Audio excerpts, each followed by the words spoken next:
In this video, I'm going to show you how to see how many people shared your Instagram post to their story.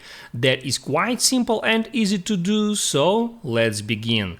And once you opened up your Instagram application, first you have to do just hit there at your profile icon to open up your profile page.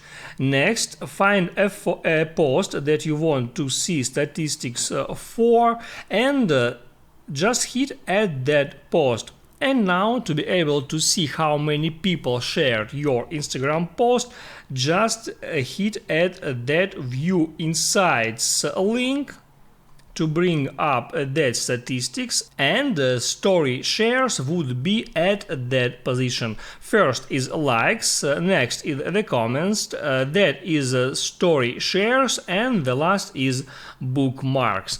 So, if this video helped you out, don't forget to like and subscribe.